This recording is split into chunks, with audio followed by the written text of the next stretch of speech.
It's week 13 NFL review time, and if you want to make me happy, if you haven't yet, just go ahead and click that little subscribe button so you can have first dibs on all of my super great high quality videos in the future. And if you don't do it, I will cry like a little girl, and you do not want to hear that, believe me. Without further ado, let's begin, baby! Packers versus Lions. That's right, while you were sitting your fat ass on the couch on Thanksgiving, Jordan Love was throwing touchdowns to Dontavion Wicks to go up 10-0. But the Lions would respond with a David Montgomery touchdown run to make it 10-7. Then Jordan Love decided to shamelessly pad his stats with some throws before finding Romeo Doubs, aka Dark Helmet from Spaceballs, for a touchdown. I mean, just look at the size of that thing. Good lord, that's comical. Goff then fired an absolute laser for a touchdown to Jameson Williams, who's a very smart person, and the game hit a bit of a lull until early in the third quarter when Love threw the ball deep to Christian Watson to go back up by 10. The teams essentially just traded touchdowns the entire time, Goff showing off the sneaky athleticism with a touchdown to make it 3 again. In the last 26 minutes of this game, the Lions never had the ball within one score, despite the game being close really the entire time. The Lions would kick a field goal to cut it to 7, but then, in a tribute to the Kansas City Chiefs defense, they allowed Green Bay to drain the clock after Green Bay made some incredibly risky throws, but it paid off. The NFC North is becoming even more competitive. Cowboys versus Chiefs. This game could not have started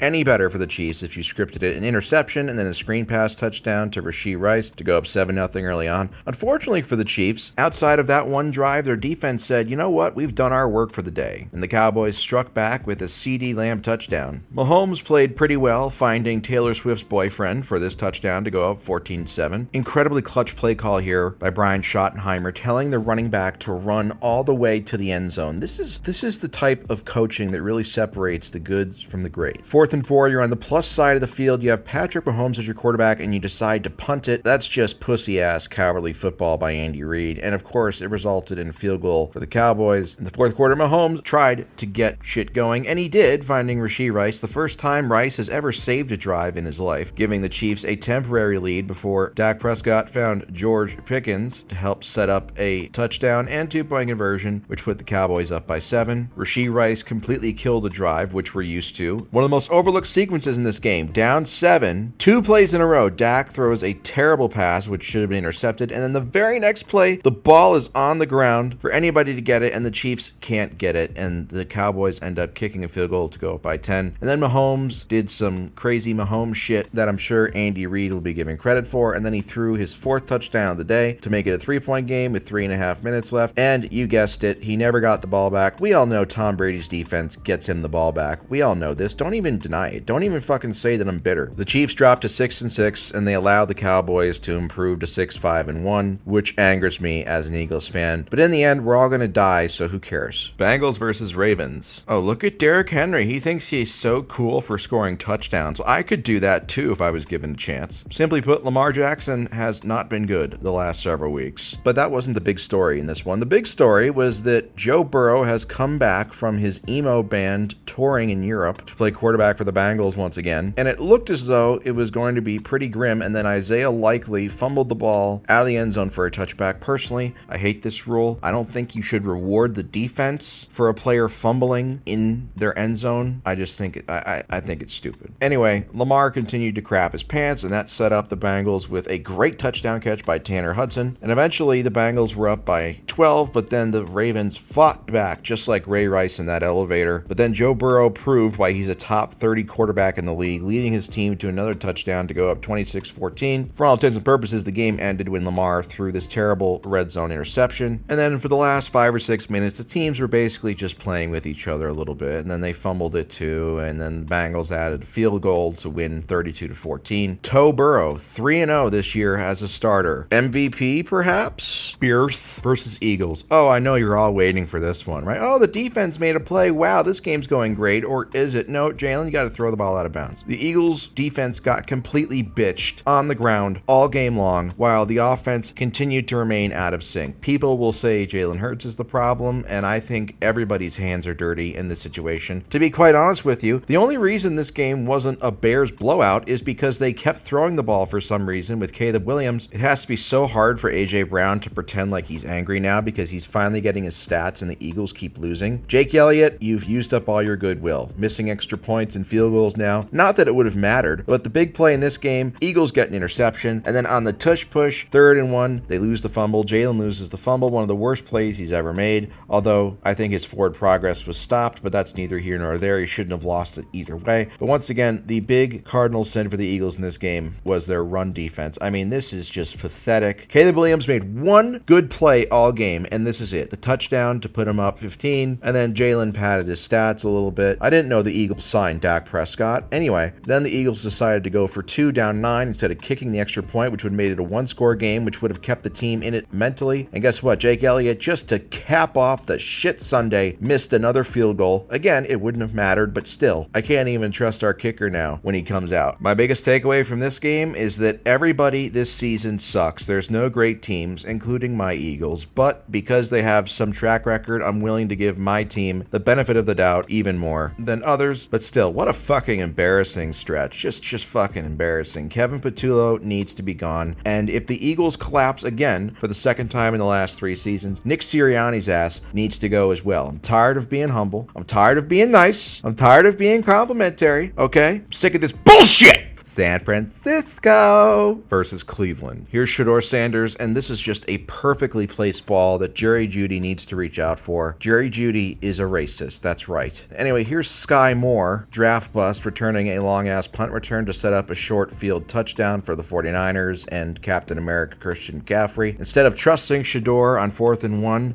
Kevin Stefanski hands the ball off to his running back. This is just, the league is trying to make Shedeur fail, and this is just another example of it. Here we go, 3rd and 15. The fact that the 49ers are purposely and deliberately sending defenders after Sanders to try and hit him before he can throw, that just tells you how scared they are of him. They're afraid to give him clean pockets. Like this, on 2nd and 9, when he has time to throw the ball, it's a touchdown, and he has a 2-point conversion attempt, so the Browns are up. So this is why, so teams are purposely trying their best to assault Shedeur, and that's just so uncalled for in the NFL. No other quarterback has ever had to deal with this type of thing. 4th and 1 again, they have Shedeur standing in the back, playing with himself instead of being up front and getting it. And then finally, the 49ers and Brock Purdy with the deception go up 17-8. Again, the 49ers keep sending players to try and physically assault Shedeur before he can throw. I'd be shocked if there weren't lawsuits coming the way of Kyle Shanahan and Robert Saleh for what they did to this poor guy. And also, this is an FBI-worthy investigation play of a muffed punt, which set up the 49ers killing score from Purdy to Juwan Jennings, who got called a hoe after the game in pretty hilarious fashion. 4th and 16, here we see Shedeur Sanders' toughness, just taking a massive hit like that. That'll really endear him to his teammates. Honestly, him taking this sack, I honestly believe, I think this moves him up into the top 5 quarterbacks of all time with that sack. And then 4th and 26, down 18, scrambles. Look at the juke moves. Look at his ability to avoid getting hit on this play. Smart play. Unfortunately, it wasn't enough as the Browns lose again in spite of Shedeur Sanders having quite possibly the greatest performance in organized sports history. Jets versus Falcons. This game is perfect for a lot of reasons. The Falcons needed to win this because they play in such a terrible division that they still have a chance to potentially make the playoffs if they win. And the Jets have every reason to lose this because they don't want to fuck up their draft position, right? And in the end of the day, everybody ends up unhappy when these two teams get together. Kirk Cousins, of course, was involved. David Sills, the guy who got recruited to be quarterback at USC when he was like 6 years old, seriously, go look it up, is now a receiver and doing justice to Wes Welker's legacy to give the Falcons a 7-point lead before Tyrod Taylor tied the game up at 24-24. The Falcons could not capitalize. And then Nick Folk, who has been around for so long that he was teammates with Jets head coach Aaron Glenn back in 2007, kicks the field goal to fuck up the Jets draft position and to also essentially eliminate the Falcons. Just a reminder, the last quarterback to win a playoff game at MetLife Stadium was Russell Wilson, and he was playing for the Seattle Seahawks in the Super Bowl. LeBron James was still in Miami. So yes, this entire stadium is cursed. One of those games that started off very boring, but quickly became somewhat entertaining towards the end. The Dolphins jumped jumped out to a big lead, and by big, I mean 16-0, before Tyler Shuck threw a touchdown and 2-point conversion to make it 16-8. Fast forward to the fourth quarter, 19-11. Dolphins had 4th and 1. They get stopped, and this is time for Tyler Shuck to make his legacy and his impact. He throws a great touchdown pass, and then shit gets wild. Shuck throws a pick 2. Yes, that's correct, a pick 2. Just off the top of my head, the only other time I can remember this happening was in 2016 when Eric Berry did it to Matt Ryan versus the Falcons. That year, as we know, the Falcons went to the Super Bowl. I do not see the same outcome happening for the Saints. But the Saints recovered the onside kick, which the NFL didn't show in this clip for some reason. So the Saints still had a chance to win, and on 4th and 1, they tried the tush push and it didn't work, and they ended up losing to drop to 2-10, while the Dolphins are now 5-7. Unfortunately for Miami, they don't play in the NFC South, so their season's still really over. But hey, Saints fans, we in Philadelphia will take Kellen Moore off your hands and give him his old offensive coordinator spot back in a heartbeat. Just get in contact with us. Jags versus Titans. Here's the deal. Jacksonville is the better team. The Titans are the worst team in the NFL, and this game did nothing to change those opinions. All I can say about this game is that Cam Ward is very, very lucky. He got drafted to a shithole like Tennessee, where he has absolutely zero media pressure, because if this guy was in New York, people would be talking about him as one of the biggest draft busts of all time already. Fair or not. But the fact that his production has been worse than Will Levis in the same situation, yeah, that's not good. I keep waiting for Jacksonville to fall off, but they just keep winning. I have no idea what to say about this season. The flukiest season I can remember. Texans versus Colts. Before the season, I would have told you this game would be irrelevant, but it actually has quite a bit of playoff implications. Remember when Jonathan Taylor was hailed as the MVP favorite? Well, that disappeared. CJ Stroud came back, and I'm not sure if that's a good or bad thing for Houston. Either way, Daniel Jones playing through a fractured fibula, the non-weight-bearing bone. I know that because I myself broke it playing high school football, not to brag. Helped give the Texans a 7-point lead midway through the third quarter, but then Indiana Jones rallied the troops to tie the game 13-13 in honor of Karl Malone before the Texans went back up by 7 following a nice play call on a reverse sweep. Indy had a chance to potentially tie it, but they had to settle for a field goal. The Texans then tried to go for it on 4th and 1, and they missed it, giving the Colts a prime opportunity with a chance to take the lead, but they dropped the ball, literally dropped the ball, and then the Texans ran out the clock to improve to 7-5, while the Colts are now 8-4, and in a classy moment, both teams came together on the field after the game to participate in a giant sex orgy. When you talk about people coming together, they literally mean it in this case. Panthers versus Rams. Oh, look, it's just Matthew Stafford padding and farming his touchdowns with these short passes. But on this particular day, Bryce Young was not having that shit as he found Chuba Hubbard tie the game at 7, and then Stafford reverted back into Stat Padford, throwing a terrible red zone interception, and then he threw a pick 6 to Michael Jackson to give the Panthers a 7-point lead.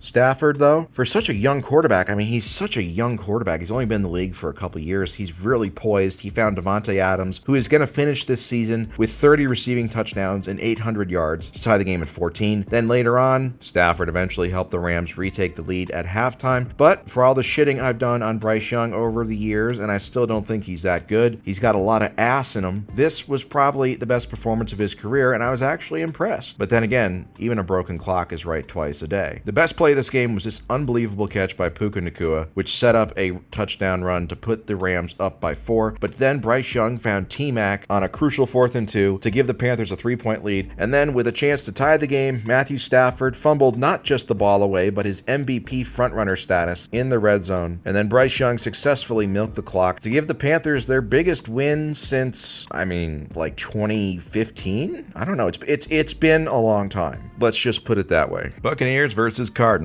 Let's check in on Jacoby Brissett's Hall of Fame case. Yep, still nothing. But we got a big man touchdown. Embrace your fatness. Reject fat phobia. Tristan Wirfs just scored a touchdown. Unironically, he is on track to be a Hall of Famer if he stays healthy, by the way. This is just a comical fumble. I love fumbles where the ball just squirts out uncontrollably, because it's like the running back already feels bad enough that he fumbled, but when it looks hilarious, it just adds another layer of embarrassment. Either way, the Cardinals fucked up in all 3 phases. phases. They're missing field goals. They allowed touchdown runs to Bucky Irving, but they did show a sign of life. Jacoby Brissett, all these throws, completions, and touchdowns he made here on this drive, he learned that from watching Jimmy Garoppolo play in New England. I'm not joking. The Cardinals would have their chance to potentially tie or take the lead in the fourth quarter, but on 4th and 1, they decided to pitch the ball back 5 yards. I mean, good Lord, why? Why? I could honestly be an NFL offensive coordinator, and I'd probably lead a top 10 offense. Either way, once the Buccaneers kicked a 57-yard field goal to go up by 10, this was really over. The rest was just window dressing. Trey McBride scored another touchdown. His parents are probably scissoring to honor that. And then on 4th and 2 with a minute left, Brissett was unable to come through to seal a somewhat uneven but needed win for the Bucs. And look at Todd Bowles. He should change his name to Todd Bowles, because he always looks like he just ripped ass and he's not sure if he got away with it. And so he's looking around with a smirk to see if anybody heard it, and they probably did, but they're just too nice to say it out in public. So he thinks he got away with it, and he thinks he's so smart for farting in public. But hey, I thought he was going to be fired a couple years ago, and he somehow hung on to the job. So good for him. Keep farting, Todd Bowles. Seattle versus Minnesota. I've seen a lot of bad quarterback plays in my time, and I never thought I would see something worse than the butt fumble. But this play